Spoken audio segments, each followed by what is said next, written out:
Hey, what's up, y'all? Welcome back to Confessions of a Negative Pastor. My name is Pastor Mike, lead pastor of Fervent Church, and we're continuing doing this thing, man. We're working on our negativity. I am working on my negativity. I am getting healing. I'm being restored. I'm working this out with you, and hopefully I'm inspiring you to do the same. And hopefully last week we talked about like dealing with the negative words that were placed over our lives, because what we need to do is we need to work on the negativity over us, so that we can work through the negativity in us and then get rid of the negativity that flows through us. Because this world needs some hope.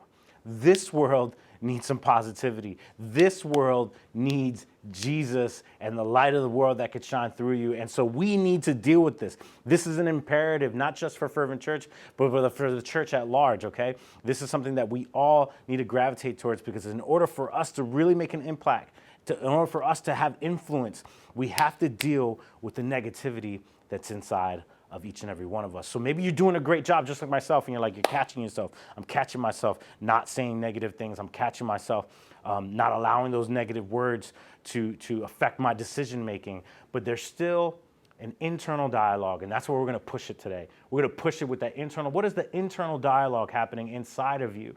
Because maybe you're doing well and just, okay, you're being slow to speak, and you're watching your tongue, and all that stuff is great and awesome. Keep going. However, job's not done yet. There's some internal stuff happening. Why? Because there is a dual nature to us, right? If we're all honest, like there is a dual nature. There's a part of us that like we know the words to say. In the last 20 years of ministry, I developed this thing where it's like I could say the right words, but internally I could have a completely different conversation, right? And the Bible talks about this, about in James chapter 1, it says that if he who lacks wisdom, let him ask God, who gives generously without reproach, and it will be given to him. But let him ask in faith without doubting, for the one who doubts is like a wave of the sea that is driven, tossed by the wind. For that person must not suppose that he will receive anything from the Lord. He is a double-minded man, unstable in all his ways. He is a double-minded man, unstable in all his ways. So you see that this duality leads us to instability, okay? That having two versions of ourselves, like what we need to do is we need to work on becoming whole. We need to work on becoming one person, okay? And so this is the plan. In doing this inner work stuff, what we want to do is we want to remove the duality of our nature in order to achieve health and wholeness. Write that down. We want to remove the duality of our human nature in order to achieve this health and wholeness. Let me remind you, folks, this isn't, I know the title is Confessions of a Negative Pastor, but this is more than just a sermon on negativity. This is a message that's helping you get to freedom and wholeness in your life. This is what this is really about. This isn't about negativity. This is about what the goal of your soul is: freedom and wholeness. Don't you want to be free? Don't you want to be whole? I know I do, right? And so don't get confused with the title of the series, that is the motive, that is the goal, that is the where we're going, that is the target of this series, is health and wholeness of the soul. And so in that, what we have to start doing in order to break free from that, we have to have these personal internal alignments. We have to practice internal alignments, getting those two versions of ourselves as one. What do I mean by that? Because again, you could have positive words, but still have negative thoughts. But you can't have negative thoughts and have a positive life, okay? And so you ever watch those people, like they have positive words, but they're still not a positive person, okay? That's because all they're doing is just behavior modifying, right? So again, remember I said I sometimes have two different conversations, right? The words that are coming out of my mouth and the words that are going on in his brain, right? Let me give you the Microsoft Translator 5000, all right? When I say things like, I'm hungry, let me help you out. That when your boy's hungry, if I'm saying I'm hungry, here's the truth. I'm always hungry. So if I'm saying I'm hungry, if the words are coming out of my mouth, I'm hungry, I'm raging hungry. Come on. Can I get some testimonies in the chat right now? If you feel me, right? If I say, oh man, I'm hungry, I'm raging hungry. I'm just being very polite. I'm like raging hungry right now, right? If I start off a sentence and saying, hey, especially in a pastoral arena, if I go, I may be wrong, but just know internally, I know darn well I'm right. In my head, I'm going, I know darn well I'm right. This is the Mike Rosado Translator 5000. All right, like this I know I'm right. All right, but I'm gonna lace it with false humility because that's what I'm supposed to do. Say I may be wrong, but this is what I feel. Just know I know darn well I'm right. All right, too honest. Another thing that I say is like if I start off a sentence going, "Hey man, can I be honest with you?" Just know this. Number one, like I don't lie to you on a regular. I'm not afraid to tell you the truth. To be honest, when I start off the sentence asking you the question, "Can I be honest with you?" It's not even a request. It's a warning that I'm going to be honest with you anyway. It's Mike Rosado Translator 5000. Okay, so you pick up what I'm laying down. Like there are times where what's happening externally isn't a direct reflection of what's happening internally. And so what we need to get to in our lives is to bring those two things together, to practice having those internal alignments inside of ourselves, to work it out. So you might, all right, you identify those negative words over you, but now let's de-gut, let's gut out all the negativity that's inside of us. And this is something, folks, that has affected humanity since the very beginning. In the Bible, in Genesis chapter 4, the story of Cain and Abel, Adam and Eve's, oldest Cain.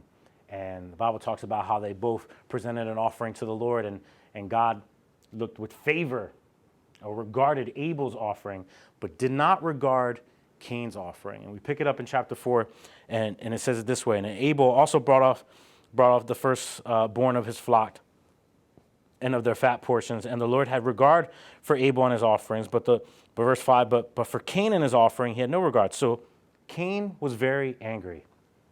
Here we see negativity get inside of him, right? And there are times where, who knows, we don't see in Scripture the dialogue. We don't see what Abel said. We don't see what maybe, Adam and Eve were, mentioned.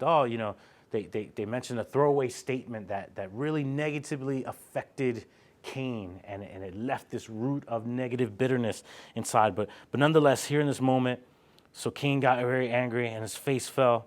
And then the Lord said to Cain, "Why are you angry? And why has your face fallen? If you do well, will you not be accepted?" He says, okay, hey, before this gets out of hand, God kind of gave him a warning. Before this gets out of hand, just let's take responsibility right now. Don't allow the negativity to lie to you, because that's what negativity does. It lies to you. Remember, negativity exaggerates. Before it does that, just let's take responsibility. Let's take a couple steps. Let's take a beat. And then God asks us, if you do not do well, sin is crouching at your door. It's crouching at your door. It's knocking. And sin is crouching at your door, and its desire is contrary to you, but you must rule over it. You must rule over it. We see in this story, Cain saw something that maybe wasn't even there. Because it wasn't that God was rejecting Cain. It was just that God was looking with favor on Abel's offering. You might have heard this phrase before, but this is going to light our conversation this morning. It's like we don't see things as they are. We see them as we are. So remember, if negativity, as we define negativity in this series, that is negativity is a reflection of inner defeat, you're going to see everything through the eyes of defeat. In other words, write it down this way: the inner defeat can never see external victory. Let me say that again. Inner defeat can never see external victory. All right? So then God gives him this warning. He says, hey, sin is knocking at your door. The warning is, hey, don't let it in. Don't let negativity in. Don't let it in, because if it could get its roots in you, if it could start making decisions, if it could get behind the driver's seat, if it could sow the right thoughts, it could destroy your whole entire life.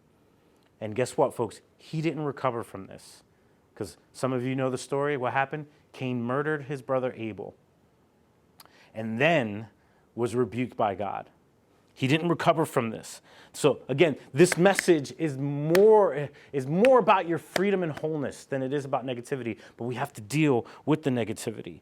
And here we see that not only does negativity leads you to isolation, and then the results of it is isolation. Can I say that again? Negativity leads you to isolation, and then the result of it is more isolation. So rather than Cain just processing this, not letting negativity come in, talking to his parents, talking to his brother, talking to God, he isolated himself.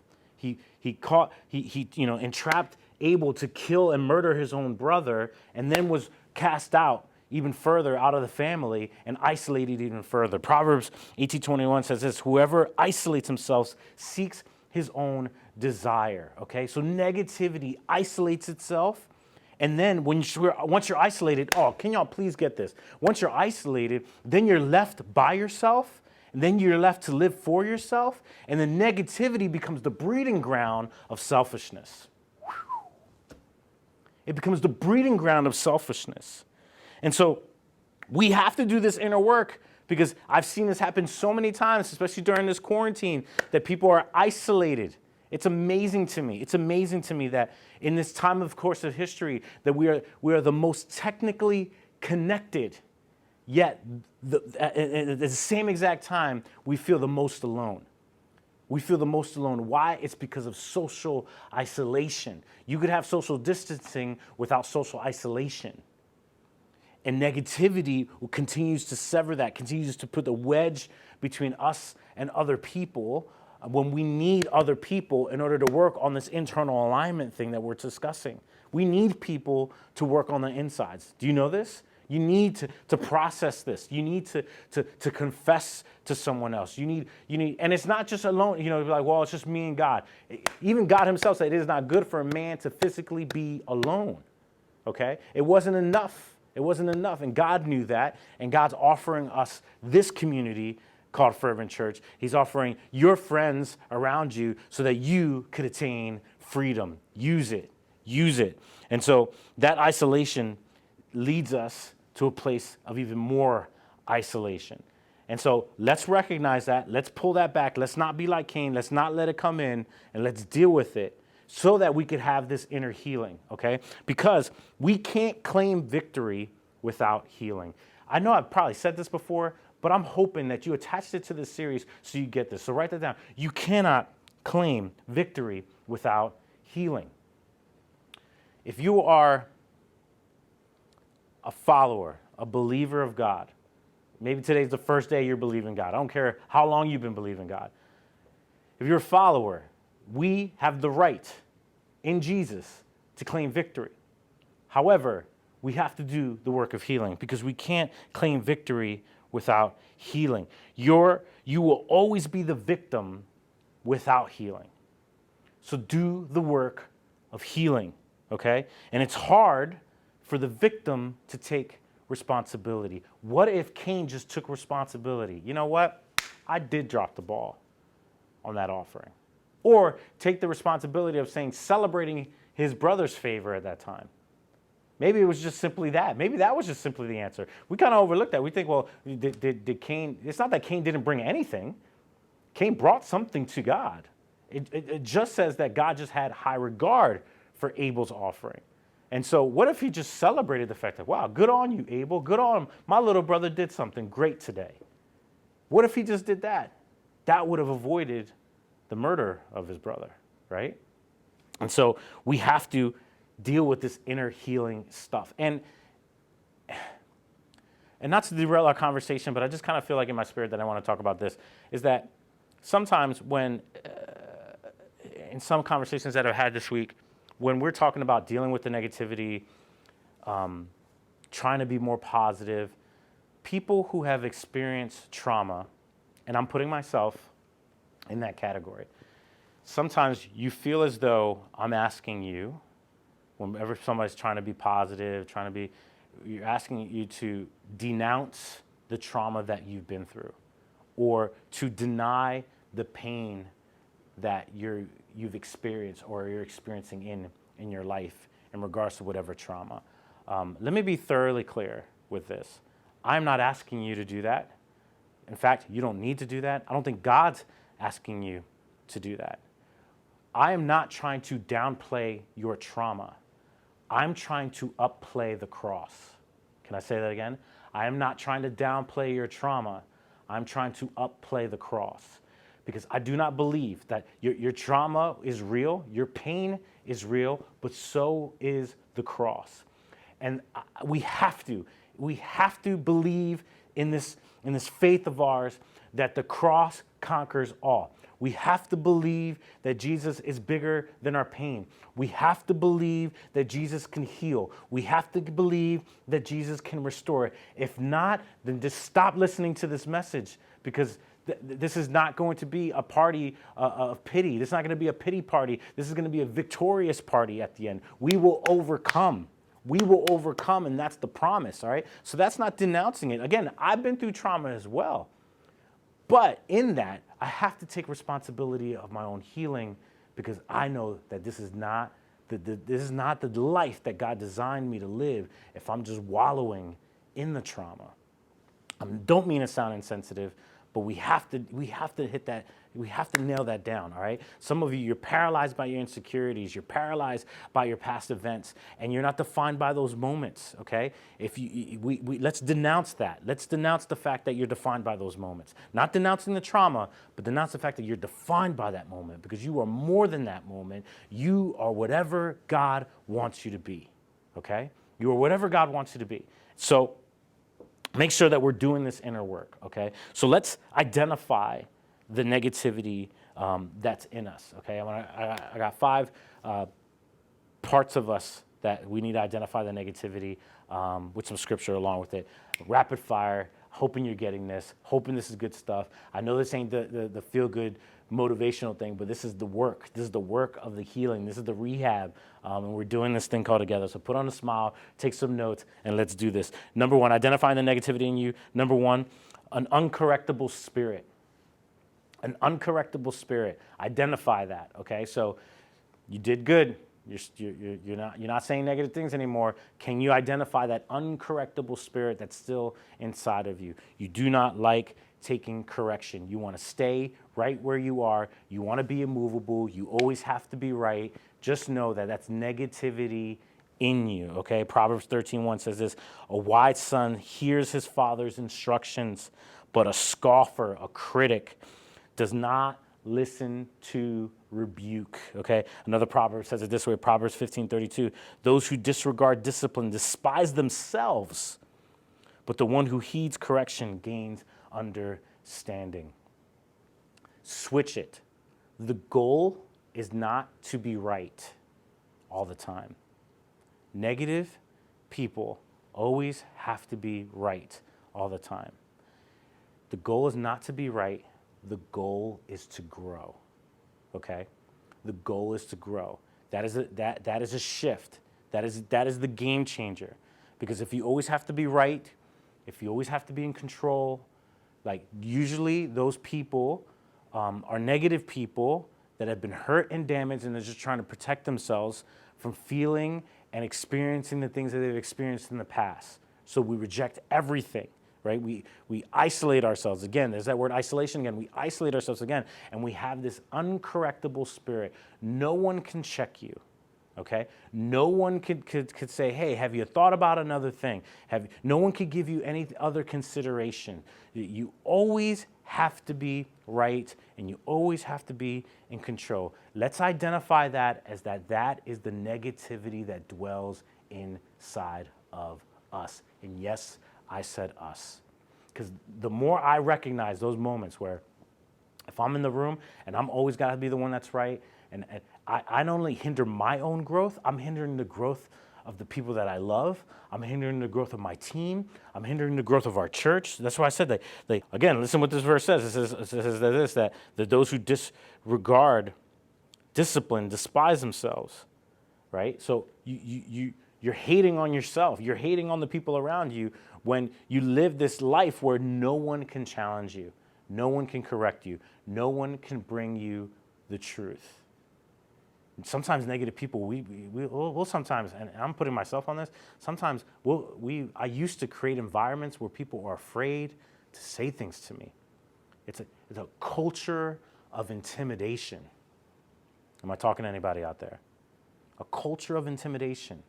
Let's recognize that that's negativity in us. Number one, there's an uncorrectable spirit. Number two, there's a critical eye. So there's an uncorrectable spirit, and now we have a critical eye. We're going to work away from top down. So there's this critical eye where everything we see, we have to criticize. You know, if you're that person where, you know, a person walks in, and sorry if this is you, but let's be honest, let's do the work, you know, and you're criticizing everything that person's wearing, right, top to bottom, judging that person. Oh, I can't believe they're wearing this and they're that. Oh, where they get those shoes and whatever, and you're tearing that person down in your head, you know. And that's not just a lady thing, that's an everything thing. I remember, again, growing up, we used to always just clown each other, you know, in the staircases. And I just remember I was locked and loaded. Whenever someone came into the room, I had these preloaded jokes already in my head, just ready to go when they walked into the room, just in case they started mouthing off and showing off and doing something. Just so I was ready and I looked quick and witty and everything like that. I was locked and loaded, right?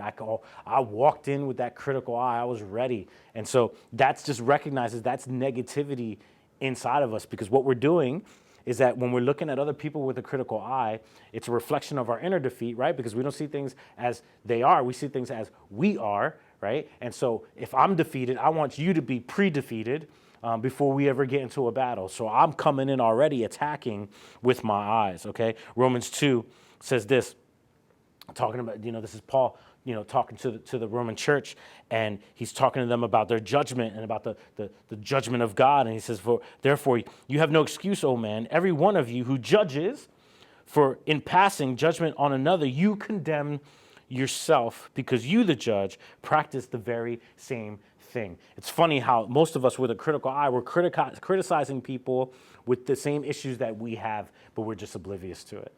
All right? And so that's that we condemn ourselves when we cast that kind of judgment. We condemn ourselves when we cast that kind of judgment.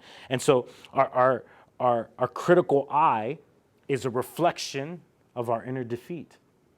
Our critical eye is a reflection of our inner defeat. And so there's a difference, though, because some of you are like, well, then, okay, like, I'm a person, though, that likes to make things better. And that's me. That was my justification with my critical eye.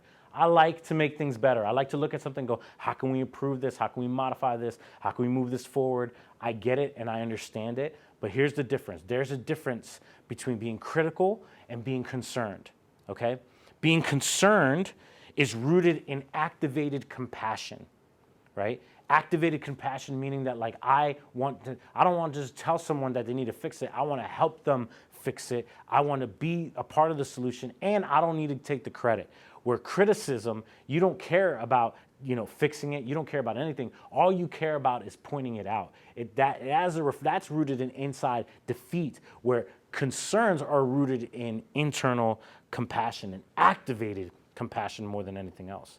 One of my favorite parts of the Bible is that the Bible said that Jesus saw this multitude, and the Bible says that his heart was filled with compassion. For us to see people and to be filled with compassion, when you do the inner work and the inner healing, when you get rid of the duality inside of yourself, you start, instead of looking at people with a critical eye, you start seeing people with eyes of compassion, eyes of empathy, eyes of sympathy. And that is what this world really needs us to have.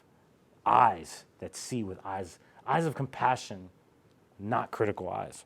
So, number one, an uncorrectable spirit. Number two, a critical eye. Number three, a dull ear.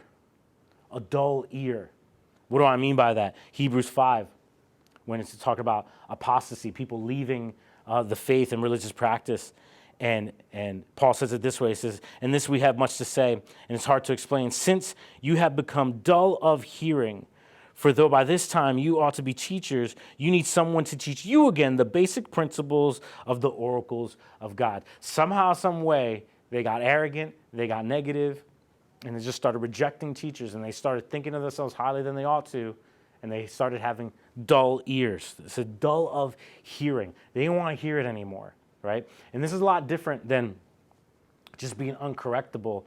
This is like you're completely unaware.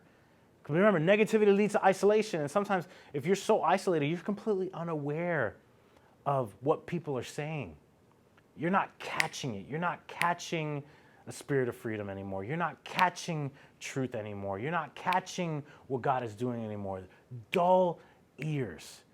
You know there's negativity working inside of you. It's like if you're just right now, you're going through the routine, right? You watch the sermons every single Sunday, but it's still not getting in. You're not applying it.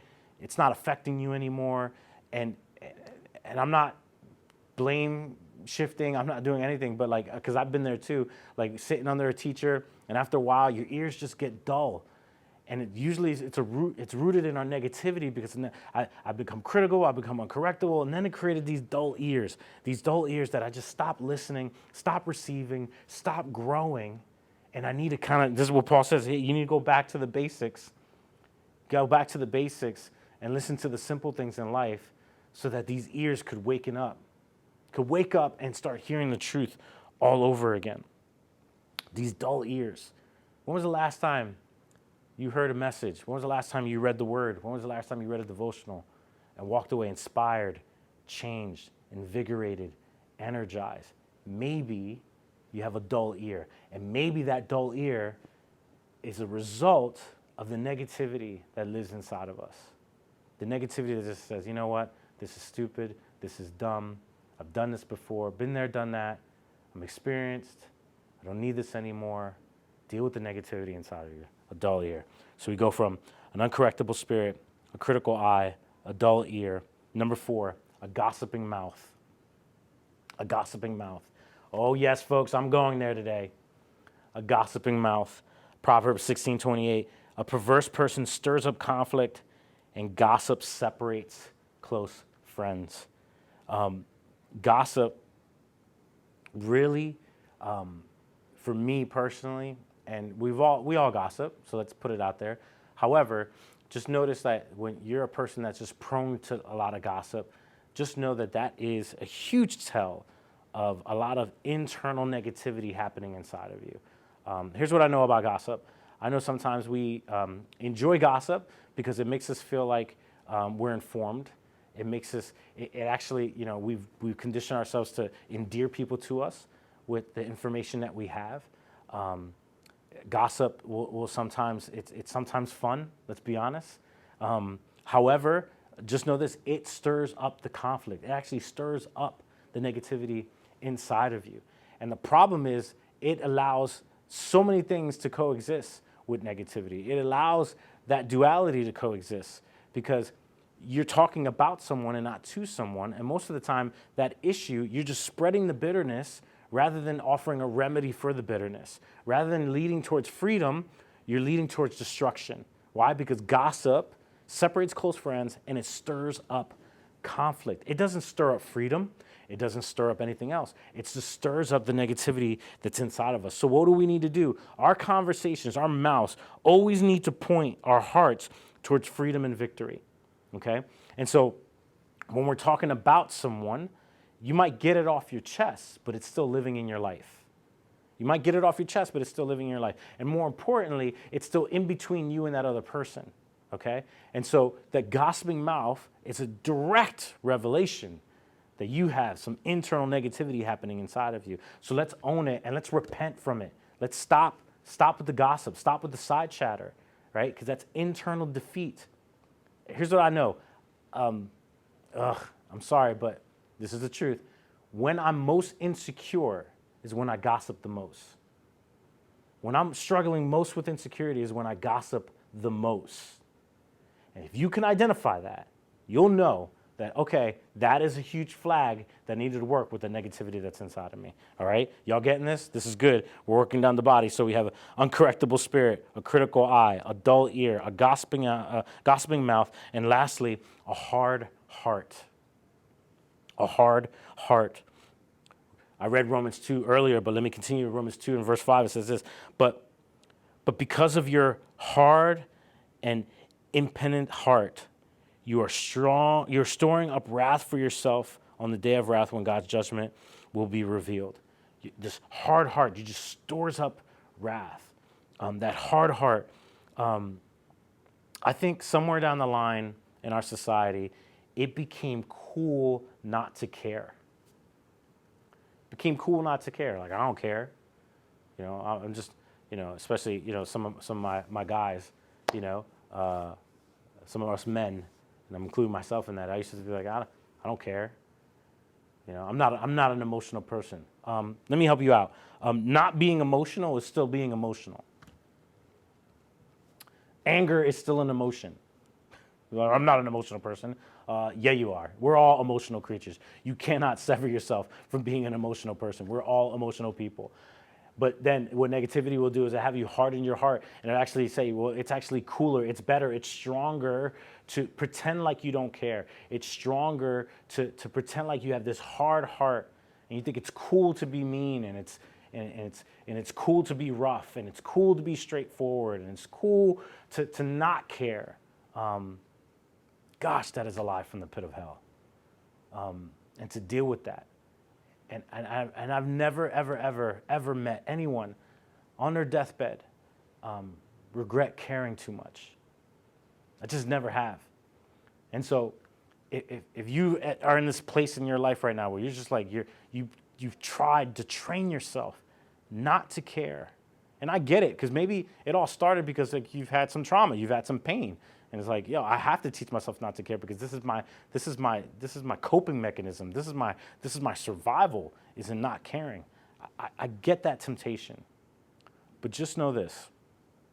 If you block out all pain, you also block out all pleasure. And that hard heart, you're still storing up emotions. And it's just all the bad emotions. And you're just keeping all the bad emotions in and not letting any good emotions come in. And so you're going to blow up. I've blown up so many times. And honestly, my biggest regrets aren't the mistakes I've made, but the times that I've blown up. Blown up because I bottled things in and I said things I regretted. Maybe you could empathize. Maybe you have the same story. You have to deal with the negativity in us, okay? So some of this stuff's resonating. So what do I do now, Pastor Mike? And I'll be honest with you, I'm going to say the most unholy thing ever. You got to do more than just pray. You got to pray, but you got to do more than just pray. That you have to process this, that you have to find safe places, godly men and women who love you and love Jesus, and process this stuff out loud in community, okay? So like I said, don't be negative, don't have a negative spirit, but we need to still talk about the problems. So deal with these things. Deal with the fact that come say, I have a hard heart and I want to get rid of it. I want to start caring for this. I want to start caring for that. You know what? I've had dull ears. I've stopped listening for a while. I have an uncorrectable spirit.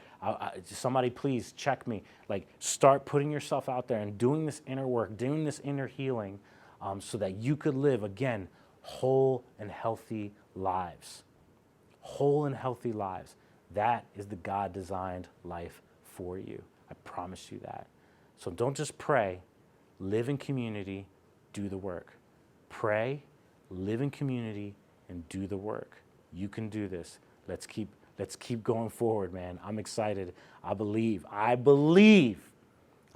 together we're gonna get this thing right, and we're gonna find health beyond measure, and we're gonna be able to help other people find it as well. It's gonna be exciting.